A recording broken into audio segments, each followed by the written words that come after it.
Alright everyone, welcome to our next lesson here. We're going to talk about Cold War conflicts in Latin America today. So our objectives and standards to explain how nations around the world attempted to stay out of the Cold War and to analyze conflicts that arose in Latin America during the Cold War. And take a moment there to read the standards, please.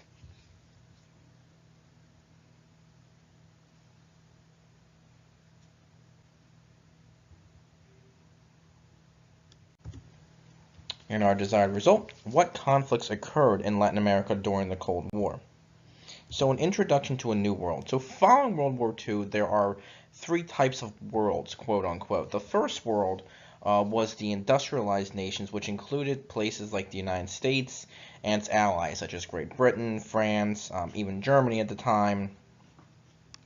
Communist nations, such as the Soviet Union and their allies, made up the second world, and then we had the third world, which were nations located in places like Latin America, Africa, and Asia. So newly independent nations are really going to struggle in the post-World War, and they lacked strong systems of government and the economy. And because of this, the United States, the US, and sometimes China would try to, expand their influence or build influence in those areas. Now, all would support revolutions or other movements in secret in those countries. The United States would sometimes give military, financial, or social aid, but also offering technical or military aid was the Soviet Union as well. So we have this kind of competition between the US and the Soviet Union, especially for different kind of areas or regions of the world. So in the post-World War world, at the end of World War II, many Latin American nations looked to both the United States and the Soviet Union for help.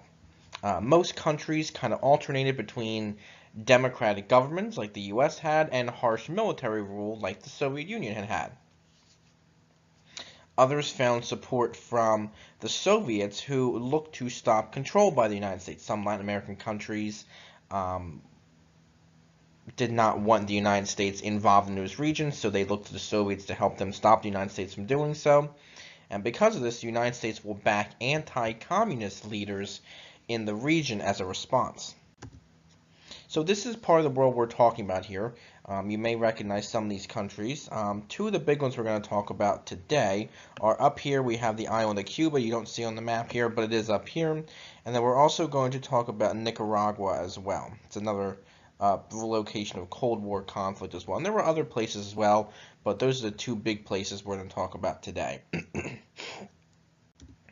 So in Cuba. In the 1950s, Cuba was led by an unpopular dictator by the name of Fulgencio Batista, and Batista had the support of the United States as well. However, in January of 1959, a young lawyer by the name of Fidel Castro, his picture there, led a revolution to overthrow Batista. Now, Castro was praised in the beginning for promising and bringing about social reforms. However, he soon became a very brutal dictator. Castro executed or imprisoned his opponents, he suspended elections, and he even controlled the press as well. And because of this, President Eisenhower ordered a trade embargo or a ban with trade with Cuba after Castro took control of U.S.-owned sugar mills and refineries. After the trade embargo, Castro looked to the Soviet Union for support, and the U.S. began to train anti-Castro Cuban exiles to invade the island nation. This was called the Bay of Pigs invasion to try and overthrow Castro, and it occurred in April 1961, but it does fail. One of the main reasons for it is there was a lack of U.S. air support, which led to this failure.